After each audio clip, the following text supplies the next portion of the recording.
नमस्कार दोस्तों, आज हम इस वीडियो में तालिका के दो प्रश्नों को कवर करेंगे। और दोस्तों ये दोनों ही प्रश्न बहुत ही इंपॉर्टेंट हैं। ईमानदारी से आप लगाइएगा और बताइएगा कमेंट करके कि आपके 10 में से कितने आप सही कर पाए हैं।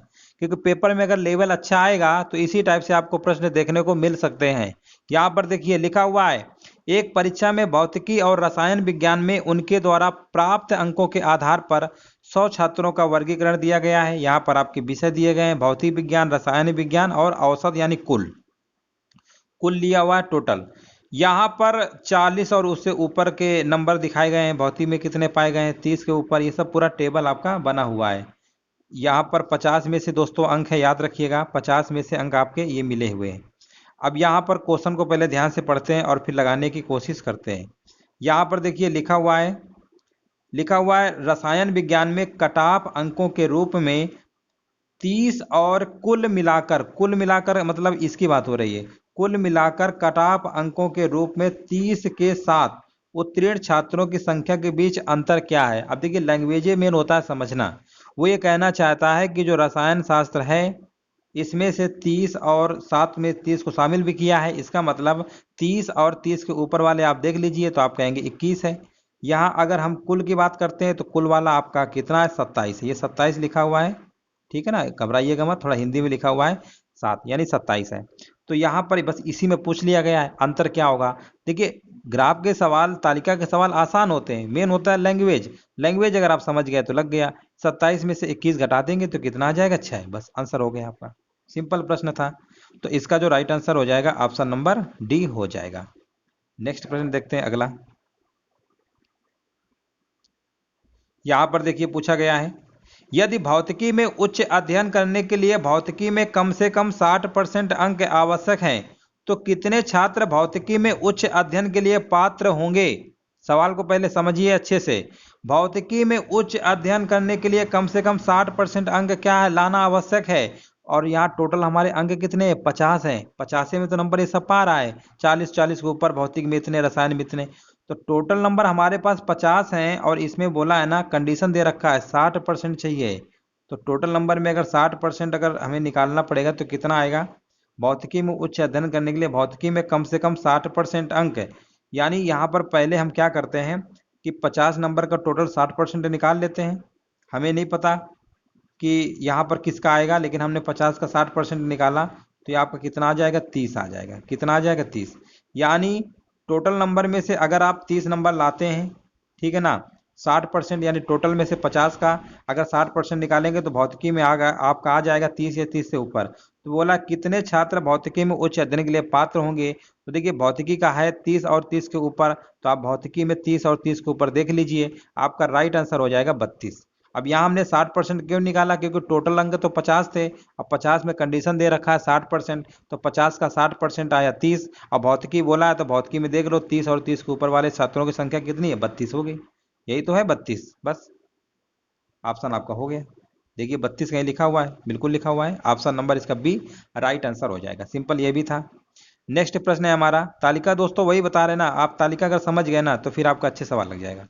यहाँ पर देखिए बोला गया है कुल मिलाकर कम से कम 40% अंक प्राप्त करने वालों की तुलना में रसायन विज्ञान में कम से कम 60% अंक प्राप्त करने वाले छात्रों की संख्या का कितना प्रतिशत लगभग है, आपको बताना है।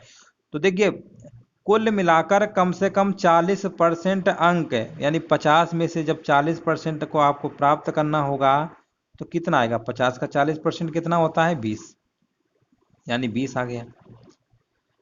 रसायन विज्ञान में कम से कम 60%, कम से कम 60% है। तो फिर से हम निकालेंगे 50 का 60%,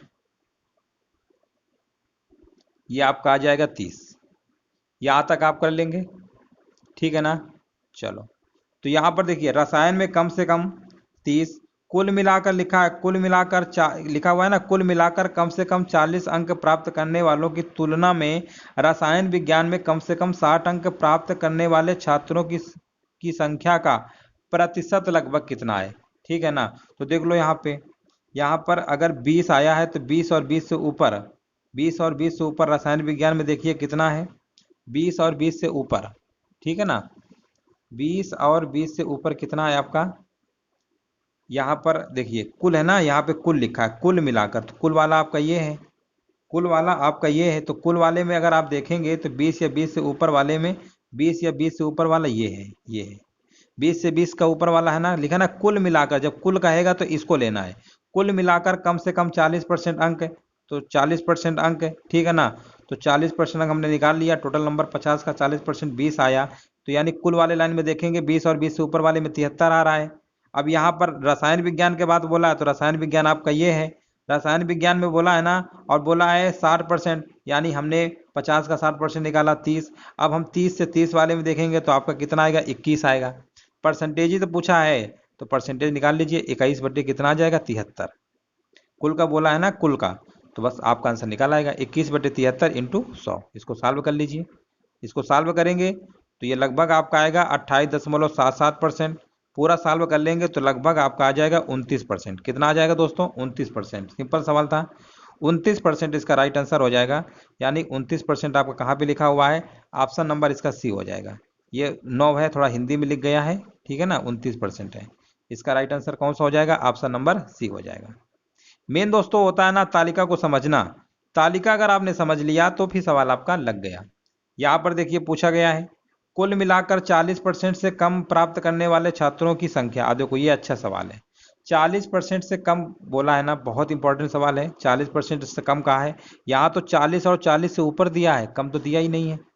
तो चलो कोई बात नहीं है, तो पहले हम 40 और 40 से ऊपर वाला अगर निकाल लें, अब कुल का बोला है तो कुल का देखो, तो पहले तो हम ऐसा करते हैं, देखो पहले नंबर कितने, 50, 50 में से अगर 40% नंबर अगर पाएगा तो कितना आएगा आपका, आएगा 50 का 40% निकालेंगे तो 20 आएगा। यानी यहाँ पर दोस्तों जब हम निकालते हैं ना 40% से कम, तो यानी ये हमारा आ गया 20, 20 और से कम, यानी 20 भी हो सकता है इसमें, 40% से कम यानी 50 का 40% क्या है, 20। तो हम ये भी कह सकते हैं 20 से कम, 20 से कम प्राप्त करने वाले, ठीक है ना, 20 से कम। अब हमें 20 से कम वाला ये हमें पता है, ठीक है। चलो अब यहाँ पर देखो, कुल मिलाकर 40% से कम प्राप्त करने वाले छात्रों की संख्या पूछा, 40 से कम पूछा गया है ना, 40 से कम पूछा गया है। अगर हम ये बात कर लें कि यहाँ पे हमारा कुल वाला ये है, ठीक है ना, हमें ये पता है 20 से ऊपर, ये तो 20 और 20 से कम आया ना, हमें ये 20 और 20 से ऊपर है, लेकिन प्रश्न में पूछा गया 20 से कम, 20 से कम पूछा गया है। और टोटल हमें पता है ना छात्रों की संख्या 100 है, टोटल छात्रों की संख्या 100 है। अब 20 और 20 से ऊपर की वैल्यू हमें कुल की पता है 73 है, ठीक है ना। अब 20 से कम का पूछा है, तो इसका मतलब दोस्तों 100 में से अगर 20 से ऊपर, 20 या 20 से ऊपर अगर 73 लोग हैं, तो 100 में से अगर 73 लोग अगर 20 या 20 से ऊपर हैं, तो बाकी जो बचे होंगे वही तो 20 से कम होंगे कि नहीं होंगे, आप बताइए। सीधी सी बात है, तो 100 में से 73 घटा देंगे तो आपका आंसर आ जाएगा 27। कॉमन सेंस का क्वेश्चन था, क्योंकि यहाँ पर जो तालिका बनाई गई है 20 और 20 से ऊपर का दिया हुआ था, और हमें पता है टोटल स्टूडेंट 100 हैं, तो उसमें 20 और 20 से ऊपर वाले हमें पता 73 लोग हैं, तो उससे कमी वाले तो बचे होंगे ना, तो आपका आंसर क्या होगा, 27 हो जाएगा। यहाँ पर देखिए लिखा हुआ है इस तरीके से, पूछा गया यदि ये ज्ञात है कि कम से कम 23 छात्र रसायन विज्ञान पर एक संगोष्ठी के लिए पात्र थे, तो संगोष्ठी की पात्रता के लिए रसायन विज्ञान में न्यूनतम योग्यता अंक सीमा में होना चाहिए। देखो 23 छात्रों की बात हो रही है, ठीक है ना, रसायन विज्ञान की बात हो रही है, रसायन शास्त्र की बात हो रही है, 23 छात्र हैं। तो यहाँ पर देखिए दोस्तों 23 छात्र आपका किस रेंज में आ सकता है, आपको पता है 23 जो होगा ये 21 और 66 के बीच में आएगा।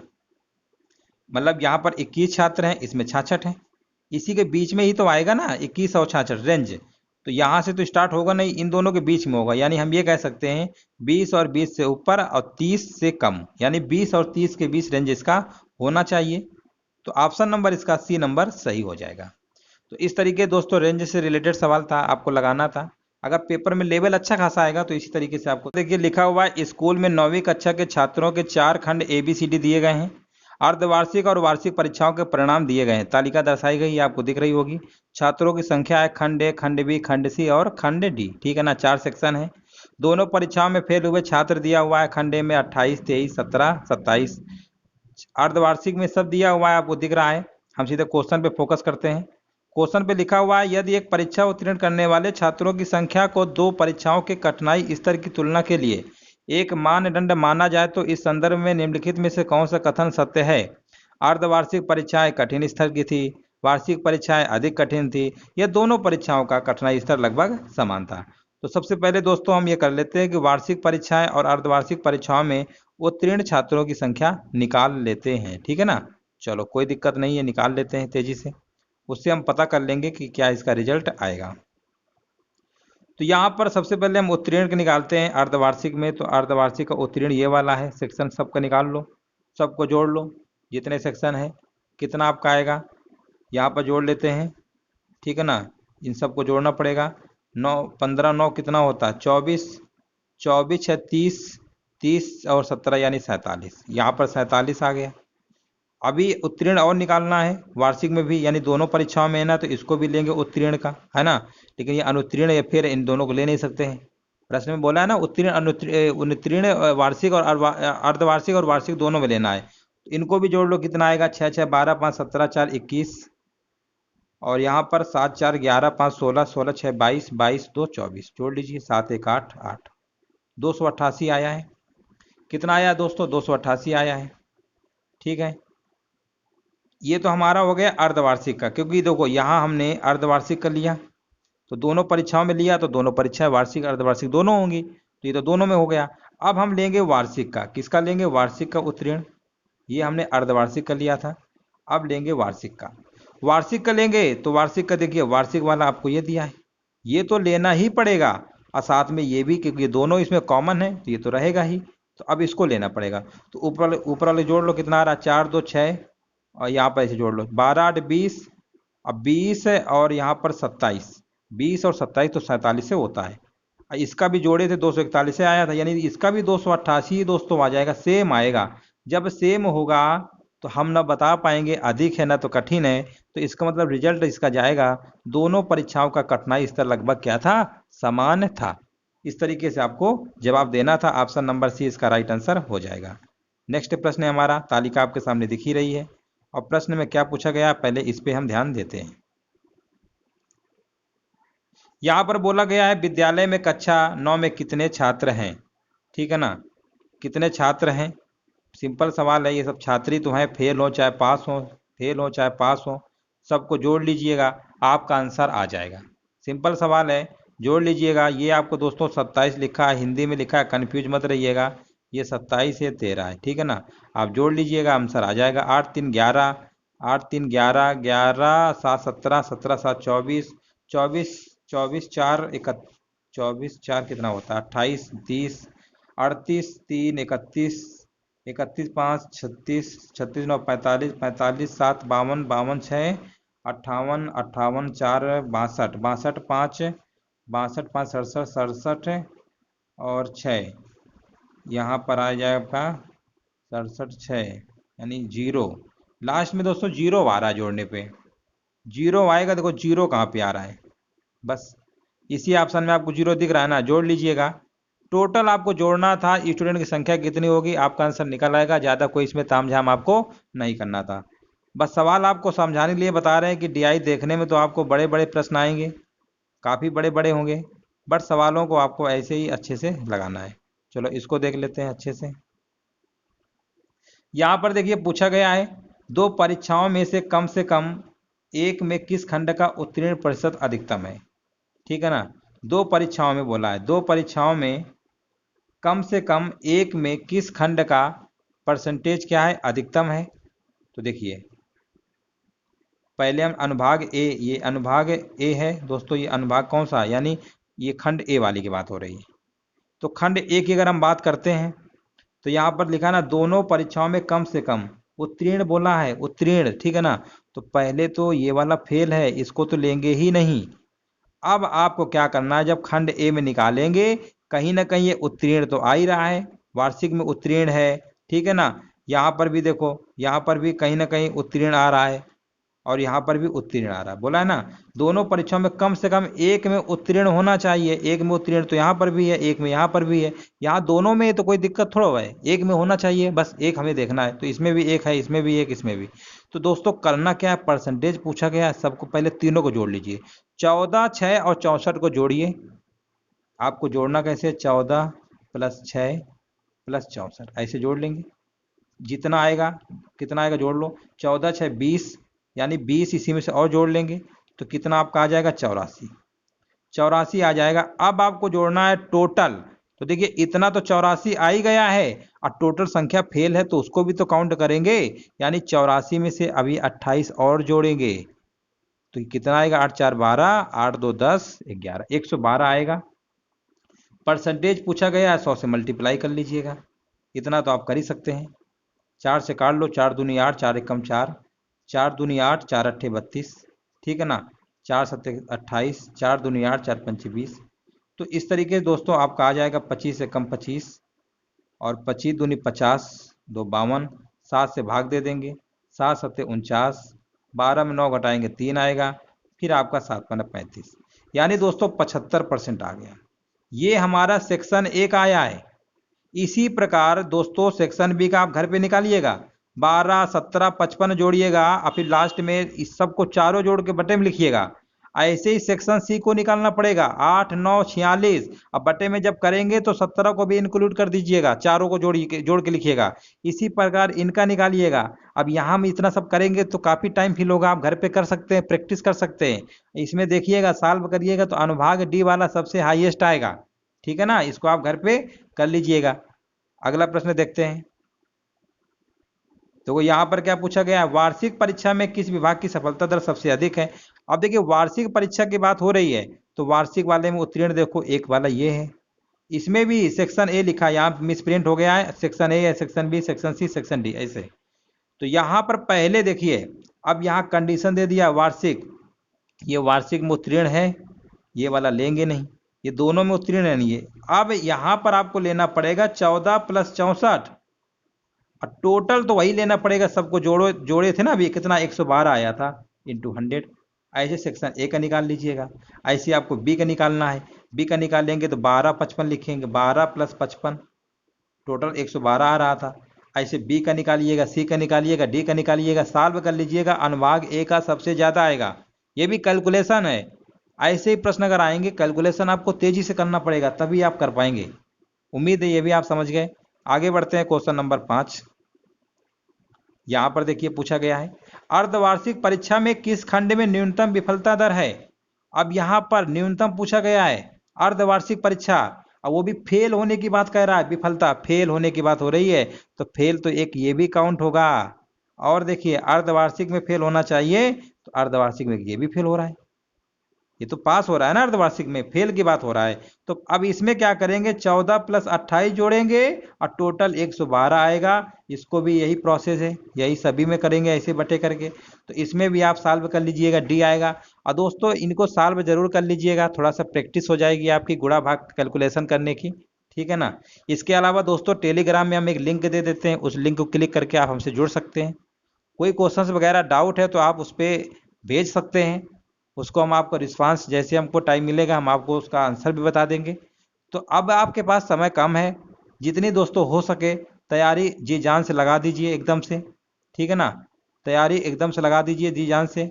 आज हमने आपके 10 सवाल कंप्लीट कर दिए हैं तालिका के। इसके पहले हमने ग्राफ के भी सवाल, लाइन ग्राफ के भी सवाल कवर किए हैं, पाई चार्ट, काफ़ी सारे वीडियो हमने ग्राफ के करा चुके हैं। इतना आप प्रैक्टिस कर लीजिए, इसी लेवल के क्वेश्चंस आपको आएंगे। हमने कठिन से लेकर इजी से लेकर सभी लेवल के लगभग करा दिए हैं, आप उनको पूरा अच्छे से देख लीजिए। किसी भी प्रश्न में अगर आपको डाउट होता है, मैथ है, रीजनिंग है, नहीं आता है, तो जो लिंक हमने डिस्क्रिप्शन पे दिया है उस लिंक को क्लिक करके आप जुड़ जाइएगा। आप क्वेश्चंस की पिक खींच के उसमें सेंड कर दीजिएगा, तो उसका हम रिस्पांस आपको दे देंगे। हम ये चाह रहे हैं कि आपकी बढ़िया मेहनत सफल हो जाए, और ये जो पेपर है 24 को आपका अच्छे से हो जाए। हम कामना भी करते हैं, ऊपर वाले से भी दुआ करते हैं कि आपका अच्छे से पेपर जाए। वीडियो देखने के लिए दोस्तों धन्यवाद। एक चीज दोस्तों है कि हम वीडियो इतनी मेहनत से बनाते हैं, इतना सब कुछ करते हैं, कोई वीडियो लाइक ही नहीं करता है। हमें तो यही समझ में आ रहा है कि अगला अगर इतना मेहनत कर रहा है तो आपको लाइक करने में क्या चला जाएगा, मोबाइल का बस ऊपर ही तो करना है। ये बहुत गलत बात है दोस्तों, आप लोग लाइक एक नहीं करते। हालांकि वीडियो में बहुत कम कहते हैं, तो इसका मतलब ये नहीं है कि आप ना कहें तो आपका कभी कुछ फर्ज नहीं बनता है, ऐसे मोटिवेट होते हैं दोस्तों। तो जरूर कर दीजिएगा वीडियो को लाइक, शेयर भी दोस्तों को, और बताइएगा कि यहाँ पर ऐसे ऐसे प्रश्न आपको कराए जा रहे हैं। ठीक है दोस्तों, वीडियो देखने के लिए धन्यवाद।